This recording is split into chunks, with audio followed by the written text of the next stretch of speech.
rocket launchers today alone. The airspace north of Hadera is closed for at least 24 hours as Israel steps up its military campaign against Hezbollah. Our Jody Notelevitz has the latest.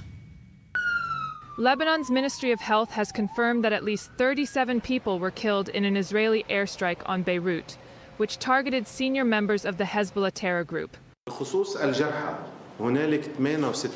for the wounded, there are 68 wounded who were transferred to 12 hospitals. 53 of them returned to their homes, and 15 wounded are still present in these hospitals, 2 of them in critical condition. Adding that the number of casualties from the Friday strike was likely to rise with search and rescue operations still ongoing.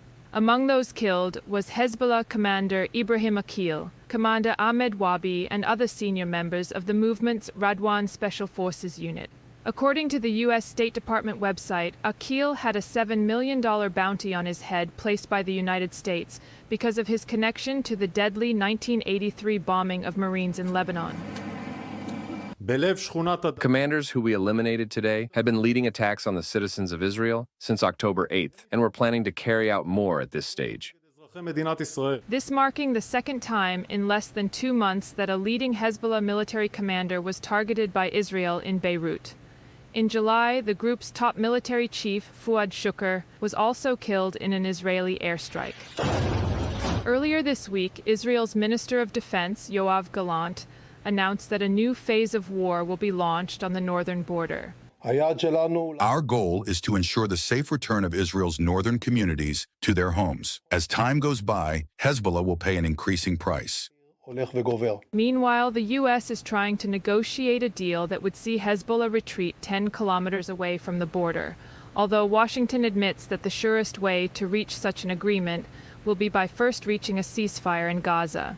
We still believe that the best way to prevent escalation, to prevent another front from opening up in Lebanon, is through diplomacy. But after 2 days of attacks this week, in which Hezbollah members' pagers and walkie-talkies exploded, resulting in 39 fatalities and over 3,000 injured, Friday's strike dealt another blow to the Iran-backed group, sharply escalating the conflict. Following the attack on Beirut's southern suburbs, sirens sounded in Israel's north, with Israeli media reporting heavy rocket fire in the area. Hezbollah claiming to have fired rockets at what it described as the, quote, main intelligence headquarters. Retaliations continued on Saturday, with a wave of Israeli airstrikes hitting southern Lebanon. A spokesperson for the IDF announcing that Israel's Air Force was currently attacking Hezbollah targets in the area. Since October 8th, tens of thousands of people have been evacuated from their homes on both sides of the Israel-Lebanon border since Hezbollah began firing rockets at Israel, citing support for Gaza.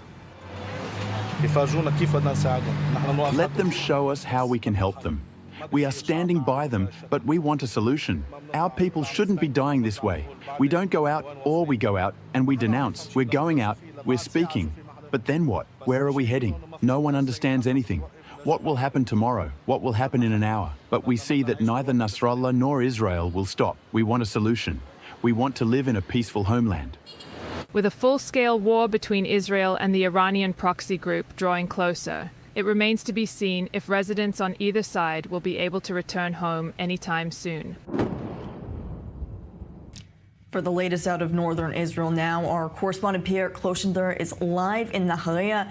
Pierre, instructions from the Home Front Command, they just changed from exactly where you are. So what details right now can you give us about how residents are bracing for the potential changes that could be happening right now in the north? Well, you can see just behind me, there are still people on the promenade along the seashore as the Israeli fighter jets are just roaring over our head for the past 1 hour and a half, striking targets inside Lebanon. And it seems these are targets that launchers that were directed at cities inside Israel, deeper inside Israeli territory, not necessarily Nahariya. Regarding the change of directives by the Home Front Command, these are mild changes from Haifa north to the communities that are along the border. Educational facilities will be open only if there is sufficient time and sufficient protection for the pupils and for the personnel. Regarding work, it's the same. If you work in an area where there is a shelter, then there's no problem if you have enough time to reach that shelter. Regarding gatherings, only 30 people inside buildings, 300 people outdoor. That's about it. Now, these are not drastic changes regarding the conduct of life in amongst the northern communities. This is more or less what's going on, for instance, in the eastern sector of the Galilee, in Kiryat Shmona, for instance, where those directives are basically ongoing for the past months, I would say. Now you can see people are still walking. They don't seem to be very impressed with what's going on, and there is immense satisfaction, I would say, by the fact that the Israeli army is taking command, finally, according to the people to whom I spoke. Finally, Israel is proactive and not only reactive. And that's very much what the people in the north have been looking for months already. The fact that the IDF now is proactive gives a lot of resilience to the people, and they're ready to sustain rocket fire, missile fire, as long as it takes in order to take away the threat of Hezbollah on the northern communities.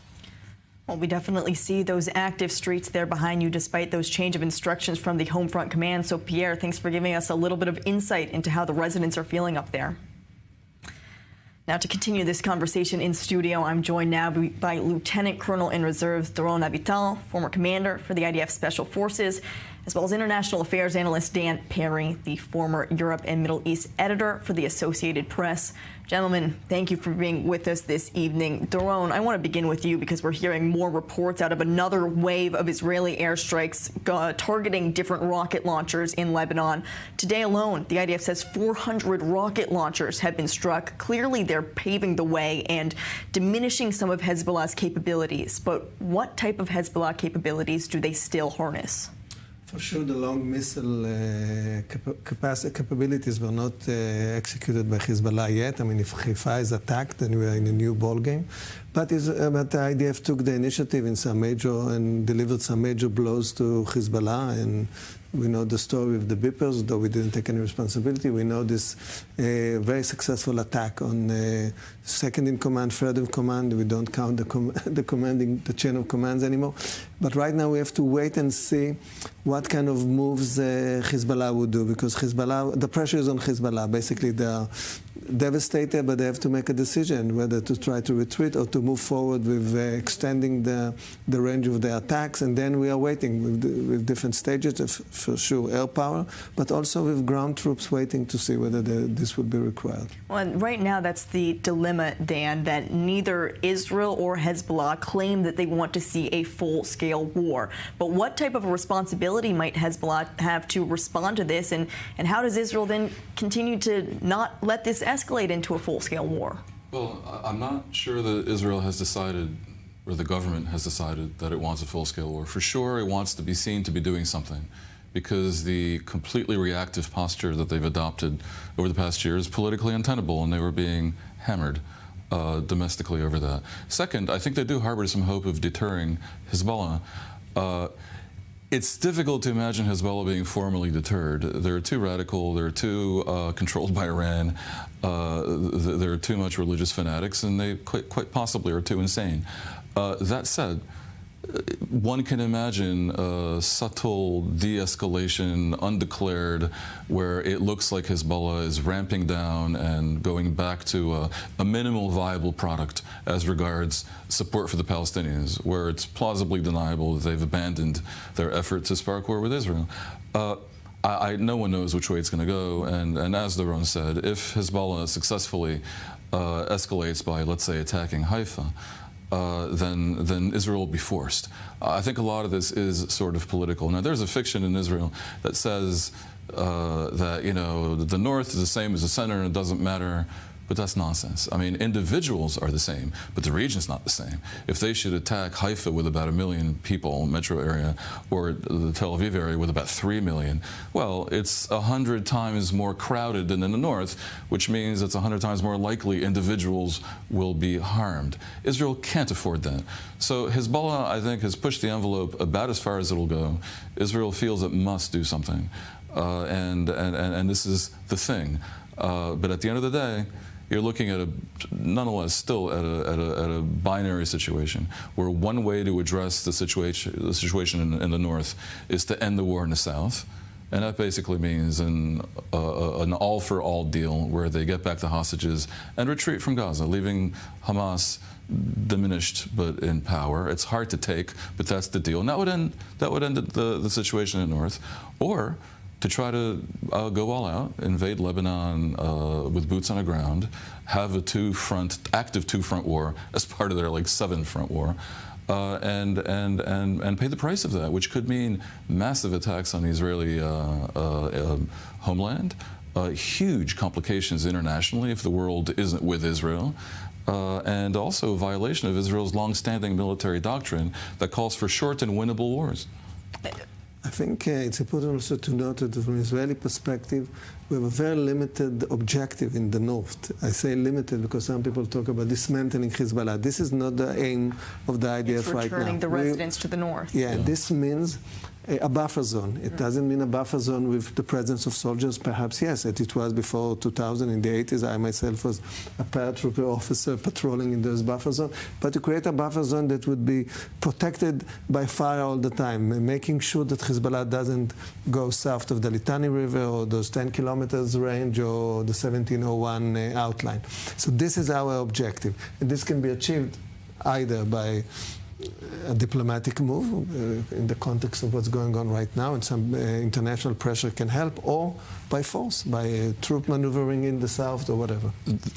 I'll just say the problem is, of course, that even a limited maneuver in the south can very fast escalate to a full-blown war, and this is a different story. Another problem is that Hezbollah's rockets are longer range than a distance from Litani to the border. Yeah, so even if you've pushed them north, they can still fire at Israel. So although it's true that the government does project that, unlike in the south, they don't want to, I mean, they'd like to, but their operational goal is not to destroy Hezbollah. I think Israel's strategic imperative ultimately is to insist on the implementation of 1701, which includes a disarming of Hezbollah, because no matter where they are in Lebanon, they're still a threat to Israel if they want to be. But one of the main threats is the anti-tank missiles that are right there on the this is the logic that the IDF projects all the time, and yeah, for sure. But the 1701 right now enforced by far if it's being violated by Hezbollah, or the presence of international force. I don't know, something more dramatic than the UN. I'm amazed at Israel's inability to project its excellent case to the world through public diplomacy and also a quiet diplomacy. There is no reason not to demand of the state of Lebanon, whether or not they have diplomatic relations, stop the attacks upon Israel from your territory. And if you can't do it, let us help you and go to the UN Security Council. Well, and all the while, as this new phase is beginning in the north, another big question is exactly how Iran could possibly back this main proxy in Lebanon. Now, today, Iran unveiled a new ballistic missile during a military parade that's able to travel more than 1,000 kilometers. That's 600 miles away, according to Tehran. Iran vowed some sort of a retaliation this week after its ambassador in Lebanon was seriously injured during the explosive pagers attack. All while Iran has yet to respond for the assassination of Ismail Haniyeh in Tehran as well. Supreme Leader Ali Khamenei and Iranian President Masoud Pezeshkian both condemned Friday's attack in Beirut, as well as the exploding communication devices, but wrongfully claiming the attacks targeted civilians instead of Hezbollah terror operatives. They are not fighting men, they are fighting ordinary people. In Palestine, they could not strike a blow against the fighting men, so they vented their ignorant and malicious anger on small children, patients in hospitals, and young children's schools. Israel is a usurper, bloodthirsty and genocidal, and it is a country that does not show mercy to women, children, men, old and young. Let's put it in its place with unity and coherence. For more, I want to bring in now Jason Brodsky, Policy Director at United Against Nuclear Iran. Jason, thanks for being with us this evening. A big question here in Israel right now is exactly what role Iran could play if this wide-scale war does break out between Hezbollah and Israel. Well, it's great to be with you. I think, first of all, Hezbollah's next moves will be informed by a complex series of considerations, namely guidance from Tehran, the domestic political situation in Lebanon, and also the balance of deterrence with Israel. And it has suffered enormous blows over the last week. So that will tip the scale as it considers its response. With respect to Iran, Iran likes to fight to the last Lebanese, the last Palestinian, the last Syrian, the last Iraqi. So I think that direct Iranian involvement at this stage is probably unlikely, but I would say that Iran will be involved behind the scenes in Lebanon in a big way. We have to look at what Hassan Nasrallah recounted in his experiences during the 2006 Lebanon war, where Qasem Soleimani was in the operations room and the war room in Beirut, and Nasrallah recounted about how he fled the scene of his command center at the time due to Israeli strikes along with Soleimani. So Iran is going to be intimately involved. The Quds Force commander will be intimately involved. There will be visits to Beirut to provide political support, military advice, joint operations rooms, and also, of course, arming and funding. Well, and if Iran does not get directly involved, they still do clearly have a lot to lose. Hezbollah is their largest and most powerful proxy, arguably. And so when it comes to that, what other side of messaging might we be hearing out of Iran right now? Well, I think the Islamic Republic will depends on how much losses Hezbollah suffers from this current exchange. And if it increases in the tempo and tenor, then I can see the Islamic Republic getting more involved and carefully calibrating its involvement along with the progress Israel makes with respect to Hezbollah's armaments. Because as you rightly said, Iran wants to reserve Hezbollah for a deterrent purpose should Israel want to strike the Islamic Republic's nuclear program. It's also a question of ego oftentimes when it does come to Iran. They took another hit this week. Their Iranian ambassador injured when those exploding communication devices went off. And we're still also waiting for the retaliation of the killing of Ismail Haniyeh on their own territory. So we continue to see, it seems, loss after loss when it comes to Iran. Yet while they talk a big game, as we're hearing from the president, from Khamenei, we have yet to really see those hard actions. Well, I think the Islamic Republic right now is, reassessing what happened over the last week.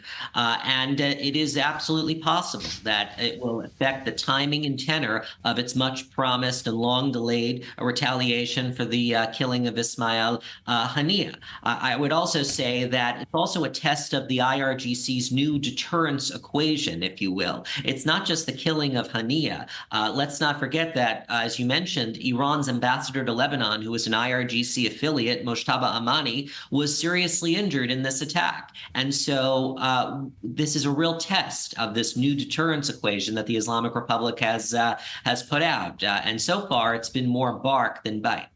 Jason Brodsky, it will certainly be interesting to see exactly how Iran's involvement does unfold. Thanks so much for providing that analysis. Great to be with you. Now, this shift to the northern front comes as the Israeli government made it an official war goal this week to return the more than 60,000 evacuated residents to their homes in the north. But what exactly will it take for residents to feel safe and actually return? Well, to answer that question, I'm joined now by an evacuated resident from Kiryat Shmona, a border town just a few kilometers from the Lebanese border. It's been under constant threat from both rocket and drone attacks. Elias Strickman, thank you for joining us. Right now you're in Yesud HaMa'ala, which is also, I want to point out, still in northern Israel, but not one of the evacuated communities. So right now, especially with these new changes to the Home Front Command, how are you feeling right now in the north? Actually, I don't think that somebody changed something. It's same situation. Yesterday, today, and I feel tomorrow. And so with the news this week that the government has finally made it an official war goal to return you to your home in Kiryat Shmona, do you think that can change the equation at all, or is that not enough coming 11 months into this situation? You know what? I listened 1 year ago about Hamas. Nothing changed. So I don't feel that something new will happen in this border. I mean, our north border. We was in Lebanon. I was in Lebanon in like 20 years ago. So something will happen? I don't think. It still will be the same situation. So what needs to change then? And what will it take for you to be able to return home to Kiryat Shmona, to actually feel safe in your home? I think what the problem is government. I mean, not Lebanon people, not Israel people, just government. They need to check what to do after war, like what to do after war in Gaza. What makes that? Understand me? I mean, after what we get in Lebanon and stay like 2, 3, 5 years, still finished? No. It's the same situation, like it was 20 years ago. I don't think somebody will change something. Well, we certainly hope that something can change so that you and your family and all of the other residents who have been evacuated for 11 months can get back home. But you're absolutely right that it's going to be a long process to get there. Ilya Strickman, thank you so much for joining us and giving us your perspective from northern Israel. Okay. Bye. Now, coming back here in studio, Dan, I want to come to you because it's interesting hearing what Ilya said. It is a dark outlook on the northern front, perhaps, that nothing has changed for the past 20 years, and what could change. There was a UN resolution, 1701, that has yet to truly be implemented. How can you make a deal like this with Hezbollah, a terror group? And there was another resolution some years before. I mean, 1701 was just a reaffirmation. I think Mr. Strickman is correct. The government doesn't seem to have a policy that is strategic, neither in the north nor the south. They respond with blunt force, like, I've been attacked, I'm going to attack you back. But there's no grand design. Others have proposed a grand design.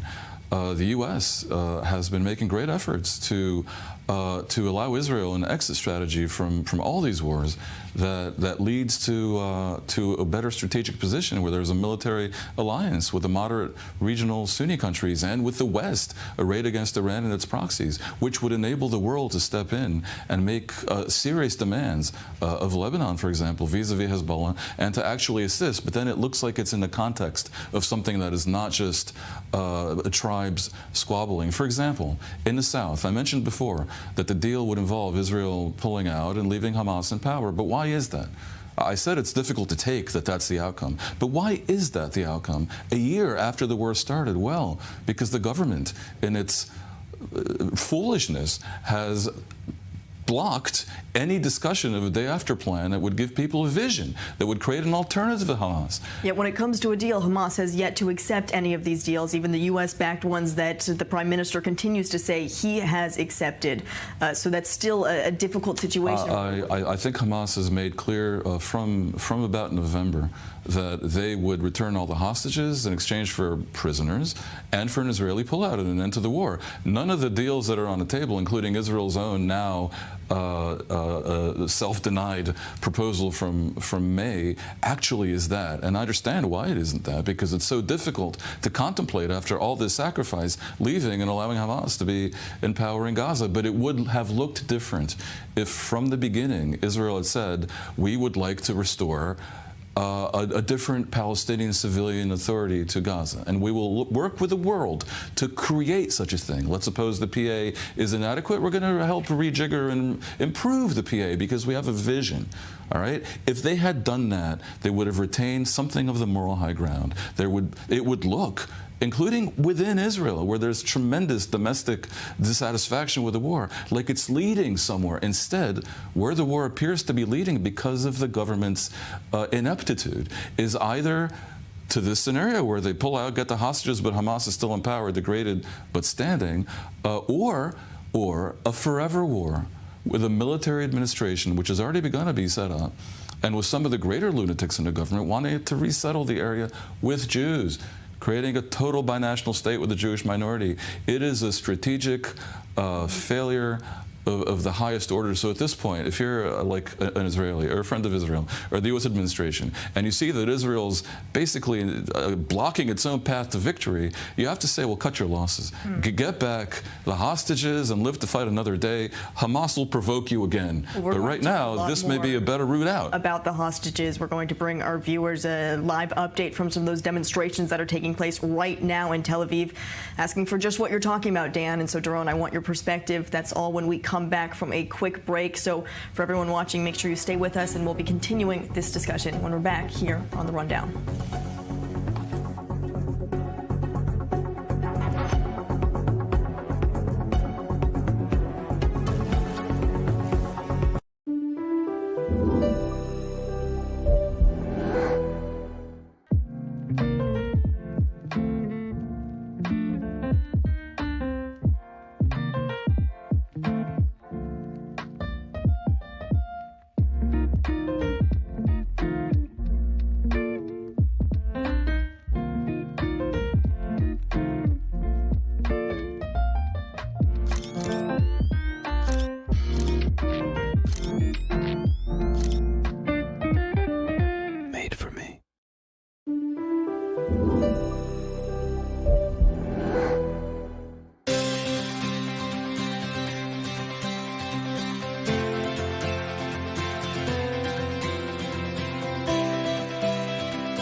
This broadcast is brought to you by Israel Bonds, the most direct and impactful way to support Israel. Invest now at israelbonds.com.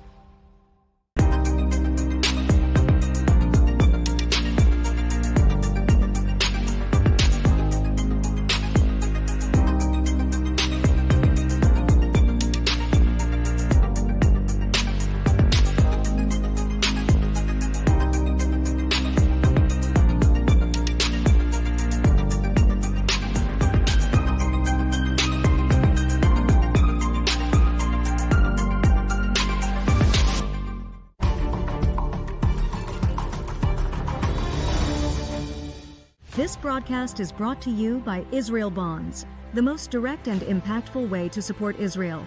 Invest now at israelbonds.com.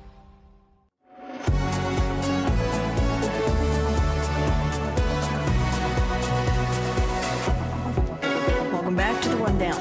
As escalations reach new heights in northern Israel, many are worried that the hostages captive in Gaza will be forgotten as Israel turns its attention from fighting Hamas to fighting Hezbollah. U.S. officials who have been working on a hostage release deal and ceasefire proposal for months say a full-blown war between Israel and Hezbollah will complicate diplomatic efforts for the Gaza Strip.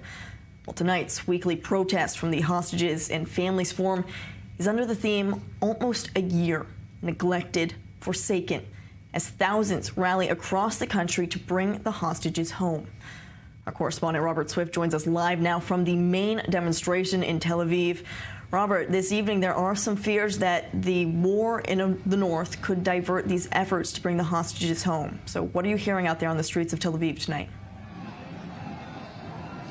Yeah, that's right. Another Shabbat, another Saturday night protest in front of the IDF's headquarters.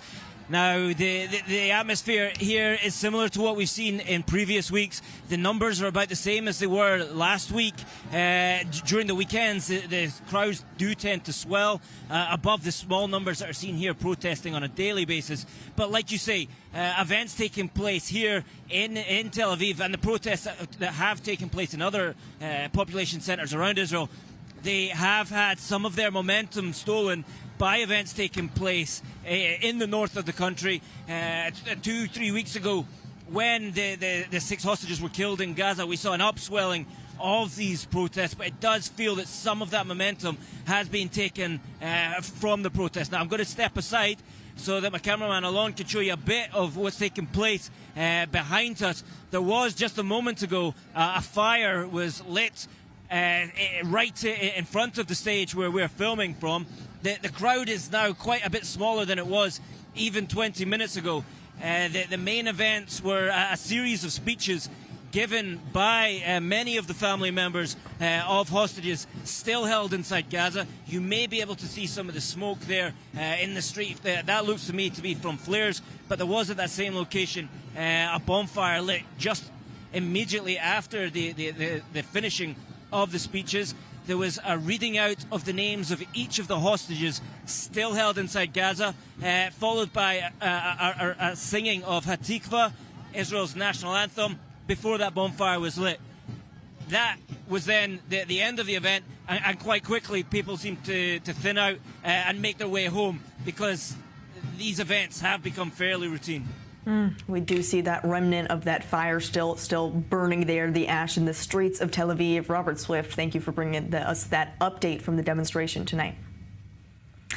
Now, meanwhile, there is a small bit of justice for the 6 hostages murdered in Rafah. IDF spokesperson Daniel Hagari announced tonight the 2 terrorists who likely murdered hostages, Hersh Goldberg Poland, Eden Yerushalmi, Ori Danino, Alex Lobanov, Carmel Gat, and Almog Sorosi.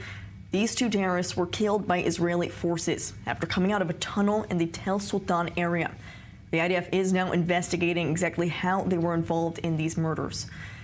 Meanwhile, a separate airstrike targeted a group of operatives at a command center and a former school in Gaza City.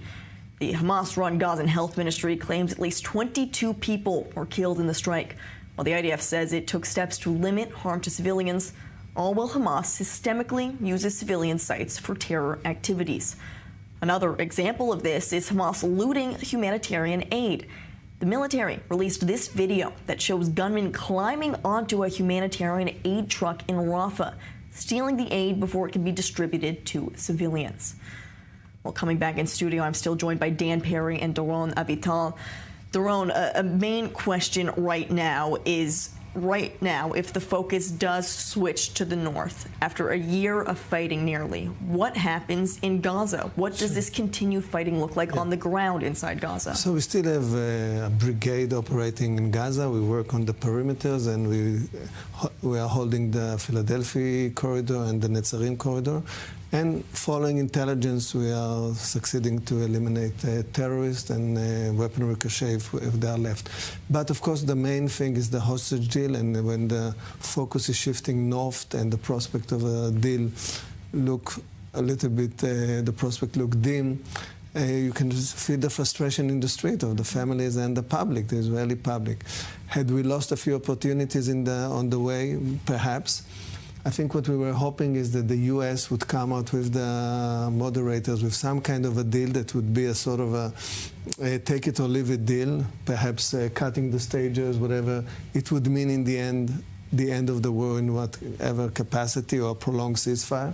But of course, without the day after, it's not clear who is being left there to rule the Gaza, because while the military capacities of Hamas were dismantled, they still rule Gaza in the civil sense of the word, and this is one thing that we don't want. We don't want to leave Gaza with Hamas ruling it. So a predicament that it's hard to estimate what to do. Let's see what's going on in Lebanon in the next few days, because it would affect the attention and the shifting of the focus of the army, the public, and the politician in terms of what to do and what to do next. Well, and right now we have said that the ball, it seems, is in Hezbollah's court, even though Israel has maybe laid the playing field. And so if they do have this intended or possible strike hard onto northern Israel.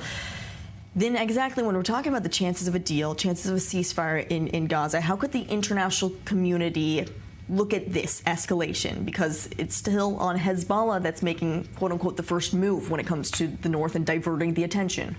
I think the world community should have great clarity and should understand that there's a fundamental narrative divergence between the Palestinian arena and everything else.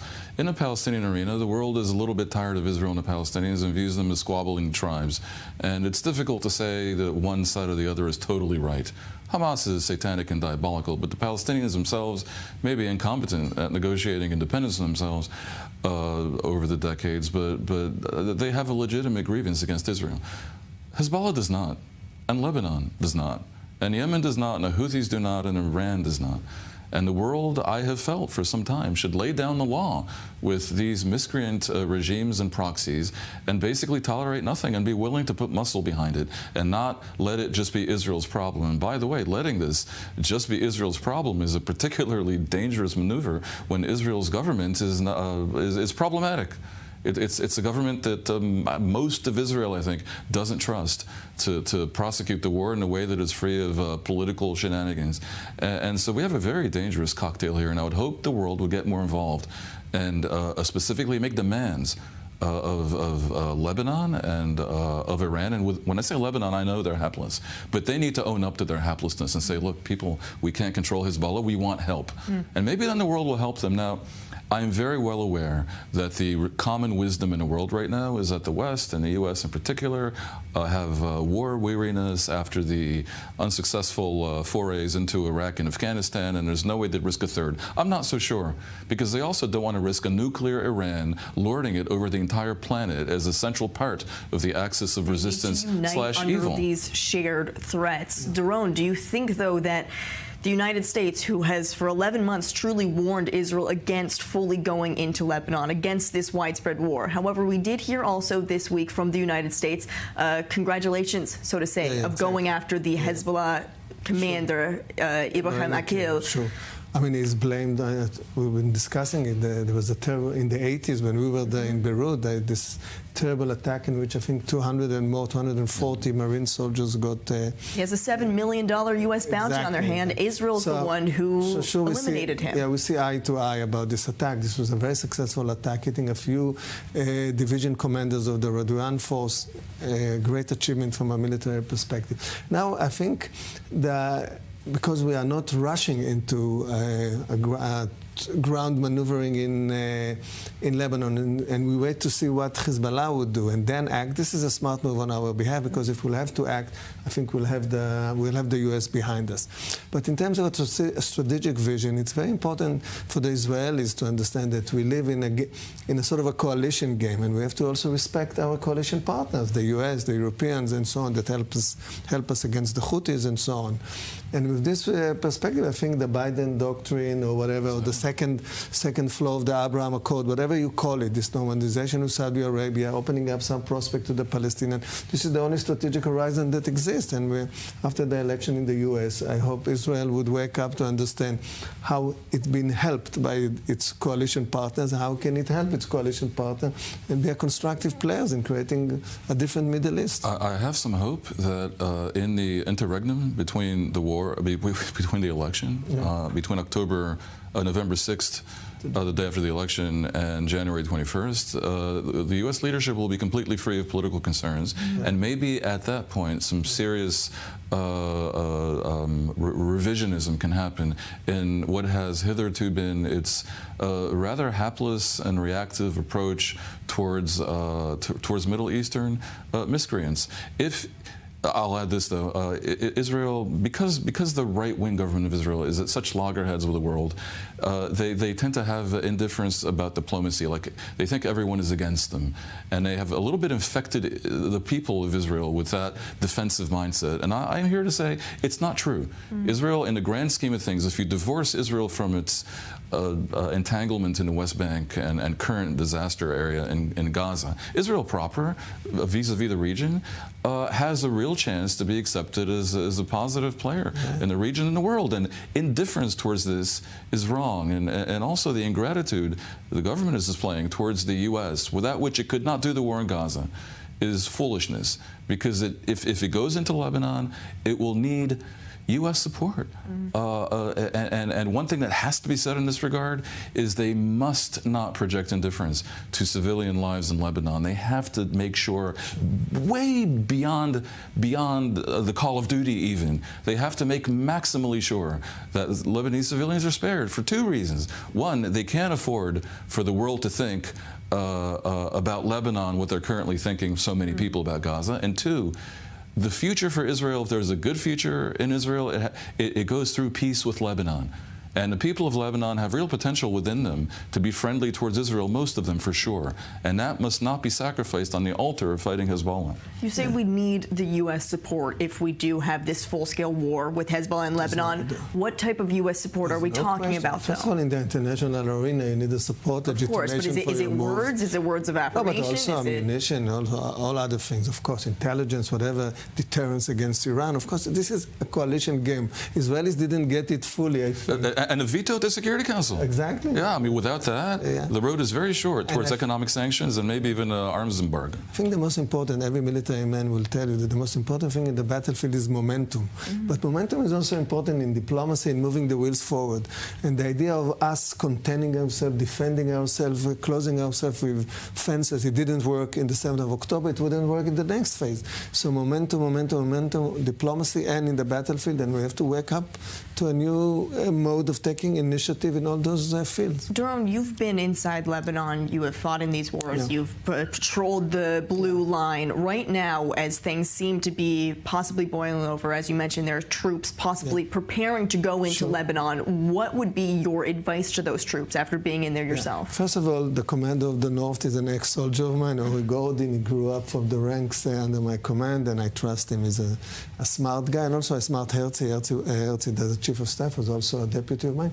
And I think they would, Lebanon is an arena that we know well, that we've been preparing again in the last few months in terms of troops, planning. It's a different terrain. We have to understand it. The topography is different. You have to think differently. But you'll have to think how to work. I would say that my only advice would be, if we're maneuvering into the south, to move fast, to take those strongholds, to maintain them, and then see what's next. Not to rush too forward, but not to take the steps too slow. Momentum also in this chapter would be necessary, but this would be we have to take this move only if we feel that it's necessary, and only if we think that we have a full legitimation. I think. And keep a calm and steady head. It sounds like what you're saying. Which, Dan, I want to ask you. Right now, we still do see. I don't want to say hysteria yet, but there are fears about what could happen, not only in Haifa, in Tel Aviv, all throughout Israel, if something does really escalate in the north. So what would be your message to the Israeli public to calm those fears and to keep a clear head right now? Absolutely. I mean, you have to be vigilant. You have to know where your shelter is. And look, if Israel's in this situation, beyond stockpiling, water and making sure you have electricity and so forth, I wouldn't advise panic. A lot of people don't trust the government, and that's bad, but the armed forces of Israel, I think, are reasonably well prepared. And it's at the point where you have to put your faith in the leadership. I can't believe I'm saying it, but coming from you, Dan. Well, but the fact is, this is where we are, and as opposed to so much of what Israel does, let's say in the West Bank, where you know my feelings on that, the situation in Lebanon is utterly unacceptable. It's unacceptable for Israel to be absorbing these blows for a year and hardly responding. I mean, they've responded, of course, but not in a way that puts a stop to it. It's also unacceptable for the poor people of Lebanon. Everything is unacceptable. When we talk about 60,000 evacuated northern Israelis, that's the same situation in southern Lebanon. Look, we could end up facing rockets here in Tel Aviv. The fact is, I do assess that there are points in the history of a nation where certain prices must be paid in order to fix massive problems that have been created either through negligence or through bad luck or through ineptitude. But we're at a juncture where problems need to be fixed, and sometimes in the fixing of problems, some hard times have to be endured. There's no question that Israel needs in the end a change of direction. After the aftermath of this war, all through the war and the aftermath of the war, the whole direction took us to this terrible junction, and we'll have to find a new leadership. I hope it's coming. Exactly. I'm not too well. So, when, what I would say is, if it has to be blood, sweat, and tears, then maybe make it a short, hard, and elegant. Sure. Well, we will certainly see exactly what happens in the coming hours, coming days, and coming months. Yeah. Doron Avital, Dan Perry, thank you for your analysis on the threats that Israel is facing right now. Now, as we did talk about at the top of this broadcast, following the alleged Israeli assassination of Hamas chief Ismail Haniyeh in Tehran, Iran has been looking for revenge, predominantly in the form of an assassination of an Israeli leader, recruiting Israelis to carry out these killings. One of these Israelis, Moti Maman, was arrested by the Shin Bet this week for espionage. Our Joe Brown has the story. Smirking in custody is 73-year-old Moti Maman, a Jewish man from Ashkelon in southern Israel, who was hired by Iran for a daring plot to assassinate Israeli Prime Minister Benjamin Netanyahu. An incident that sets a new bar of severity and audacity that we have not yet known. We are talking about an Israeli who, during a war at the state of Israel's toughest time, enters Iran, holds a meeting with Iranian intelligence agents who offer for him to assassinate senior figures in the state of Israel, no less. Details have been released by the Shin Bet after Maman's indictment. He had previous business dealings in Turkey, and in April, two Turkish businessmen named Andrei Farouk Aslan and Junaid Aslan put him in contact with an Iranian man called Eddie. In May, a meeting was held in Turkey between Maman, the Aslans, and Eddie's representatives. But because Eddie said he was unable to leave Iran, the 73-year-old was smuggled into that country. Eddie and his associates from the Iranian security establishment told Maman to undertake tasks, including taking photographs of crowded areas and threatening other Iranian agents who were not complying with orders. In August, Maman visited Iran again, being smuggled in via Turkey. Here, he was asked by Iranian intelligence officials to kill not only Netanyahu, but Defense Minister Yoav Gallant and Shin Bet chief Ronen Bar, and potentially former Israeli Prime Minister Naftali Bennett as well. He was also asked to try and recruit Americans and Russians to try and assassinate Iranian dissidents in the diaspora. Maman asked for $1 million up front and was given €5,000 for participating in the meeting. Upon returning to Israel, he was arrested and on Thursday was formally indicted. News of his arrest comes a day after the Shin Bet revealed that an explosion in Tel Aviv's Hayakon Park last year was an intended assassination attempt on former Defense Minister Moshe Ya'alon. And earlier this week, the Shin Bet said that it had thwarted an attack from Hezbollah on an Israeli security official believed to be former IDF Chief of Staff Aviv Kohavi. Upon his arrest, Moti Maman reportedly expressed relief, saying he did not know where events could have led. But with Israel's shadow war with Iran coming to light, Israeli security forces are on edge and continuing to thwart Iran's attempts to sow the seeds of chaos inside the country. This next story gives a glimpse into how bonds formed in combat continue long after the battlefield. While a 5-year-old girl's father was killed fighting in northern Gaza, his commander, who was also wounded in that fight, has now stepped in to support the grieving family. It's quite a powerful story. Take a look. This little girl is starting her first day of school without her father, who was killed in combat in the Gaza Strip. Instead, she is accompanied by her father's tank commander, Elad Tadmor. Sergeant Major Zechariah Pesach Haber was 32 years old when his tank was attacked in Gaza. He left behind a wife and 3 children. Even while recovering from his injuries, Tadmor watched over Zechariah's wife, Talia, and their children. So since the start of August, I knew that I want to help Talia with September 1st, to take the kids to Gan and to school. For me, it felt like not the right thing, but the only thing I can do. For Talia, sharing what her husband's commander did felt reassuring. Everyone around me is broken and sad and depressed. And I was like, you know what? I have something uplifting and I want to share it because this really is uplifting. And it wasn't that like the hostages are safe and healthy and back. It wasn't. It was a little story about a sweet commander stepping in for his fallen comrade and taking his kids to school. And it gave that little bit of fresh air. It gave it to me and it gave it to everybody I sent it to. And then so I sent it to the first one or two people, just like, by the way, just a beautiful thing. Talia also shares who her husband was. Zakaria posthumously received his doctorate in agronomy.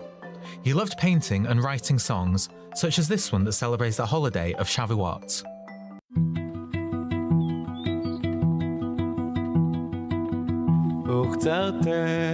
את קצירה, מונים שבועות שיבה. Professionally, he studied how to grow wheat in the desert. He was brilliant, like genuinely brilliant. Much more than normal intelligence. Like he would learn languages for fun, multiple languages, including Catalonian, Welsh, Amharic, Russian. Like really, he would learn a plethora of languages for fun. He went to the Gush for yeshiva. While he was there, he was choosing what to do in the army. He said, if everybody intelligent goes into intelligence and Modi'in, who will be in Kravi, who will be in combat? So he chose to be in combat. He had finished as a commander. Going into Miluim, he said, I don't want to be a commander in Miluim. I would rather be a loader. So he was a loader, and he loved it. There are two special things that I think makes the IDF special from other armies in the world. The first one is the commander is not a guy who is above his soldiers. We're always try to be shoulder to shoulder, level-eyed with our soldiers. First of all, when I got my new soldiers in Miluim, Zacharia, Yair, and Adi, I tried my best to make a relationship and not just a connection between two colleagues or a commander and soldiers. And when Zacharia went home, he always sent me pictures with the kids when they eat breakfast or when he play with the kids, pillow fights or something like this. So I already felt connected, even though out the service. And while we were on a mission, the tank is a very small place. It looks big, but inside it's very intimate. To spend 18 hours together without going out. I always said that 3 months as a tank friend, you can compare it to a friendship of regular people in like 3 years. When Talia shared the story with influencer and former Knesset member Dov Lippman, he immediately posted it. I really felt that this is a story that people have to see during this time. So I'm thrilled that it went to hundreds of thousands of people, because that means that two things. Number one, hundreds of thousands of people were inspired in general by Tadmor, by the commander, but I also felt that it meant that hundreds of thousands of people will hear more about Zacharia, and that was important to me as well. I just want everybody to know that I did for Zacharia what I did because he was the perfect father. It wasn't like I'm going to Miluim and it's a little bit rest from the kids. He always told me that coming back to the service, this is his rest. Their message, the people who have passed away, is keep on going. We're here to stay, and this story is just one little tiny example that can be magnified millions of times over, that shows why we're never going to be defeated. On Twitter, this story has been viewed more than 250,000 times, inspiring supporters of Israel and showing that, across the country, countless people are coming together to support the widows, orphans, and parents who have lost loved ones in the fighting.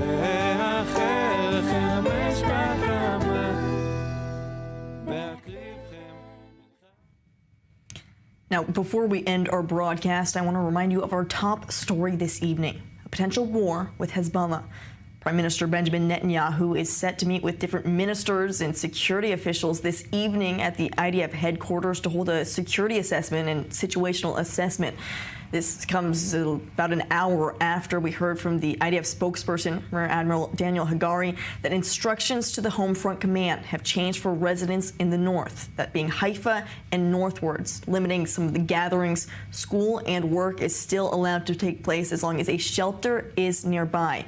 Meanwhile, Hagari also said that even with these changes of instructions for the Home Front Command, citizens should still be vigilant in case more changes do come within the coming hours. They say this is just in the meantime.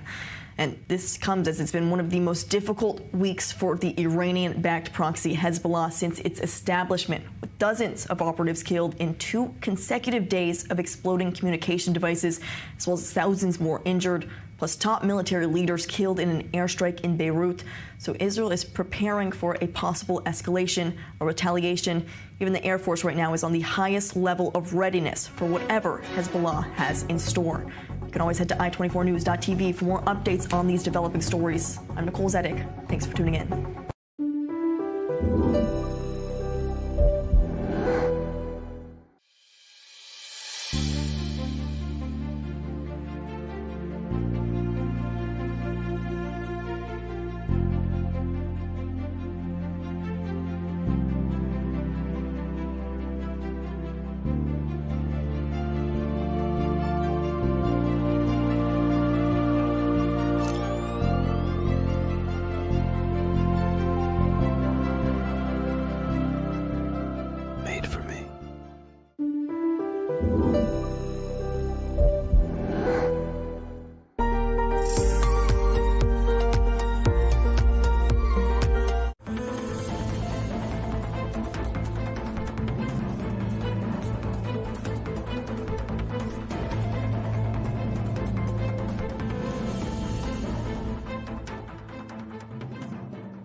מצוין, להתראות.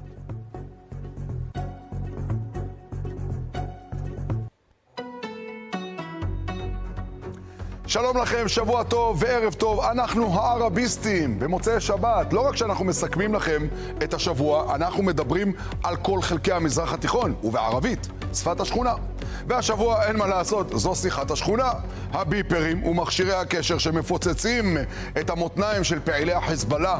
מכה כואבת ולא רק מתחת לחגורה. השאלה כעת, האם ישראל תמשיך ותגיע עד לבונקר של נסראללה? ועדיין יש לנו סוגיות חשובות לדון בהן עם הערביסטים. רוצים לצאת?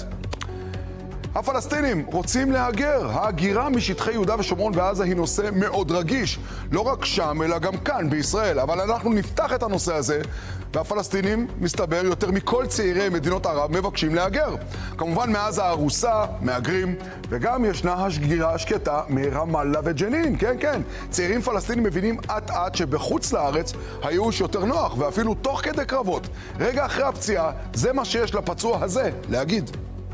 عشنا فنعيش كراما إن متنا فنموت عظاما ونحارب لسنا أصناما أعلن بالموت إن جاء الحين بس ايش الاسم عبد السلام درويش طلعونا من غزة يعني بدناش غزة خلوا غزة له. ישנן מדינות רחוקות שאם לא כאן, איך נדע מה קורה איתן? הרי הם חלק מהעולם הערבי. מה קורה בשתי מדינות צפון אפריקה, טוניסיה ואלג'יריה? הרי הם היו הראשונות לאמץ דמוקרטיה, כל אחד בזמן ובאופן השונה, אבל מה קרה מאז? המדינה הידרדרה, הטרור הגיע, והדמוקרטיה של השבט הצמיחה את המנהיגים שלא מסתפקים בפחות מ-90% בקלפי. בחירות באלג'יריה, אביב הערבי בתוניסיה, דמוקרטיה או לא, העיקר שננצח מעל ל-90%. تبون عبد المجيد قد تحصل على نسبة 94.65%. והיום לפני 4 שנים נחתמו הסכמי אברהם, הסכמי השלום, של שלום תמורת שלום עם האמירויות ונסיכות בחריין. מדוע ההסכמים הללו שורדים את כל הטלטלות? נשאל גם איך זה קרה פתאום ולאן זה הולך? מה שבטוח שבמפרץ אומרים כל יום תודה על ההסכמים שהם בעצם הסכמי הגנה למפרץ, ותשמעו את הנסיך מבחריין. I think this is a great milestone. We would encourage others to join the Abraham Accord, and we should leave those accords alive. וכמובן איך אפשר בלי הביפר וגלי הדחקה על נסראללה שבאים בעקבותיה? אל תיבהלו, זה רק AI.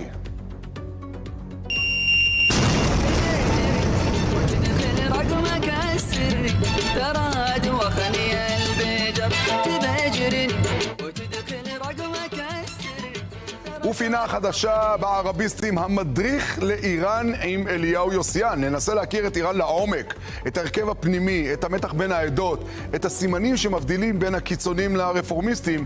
נצלול יחד לעומק כדי להכיר את המדינה עם התרבות העתיקה והאיום החדש. יאללה ג'מאעת הערביסטים, מתחילים.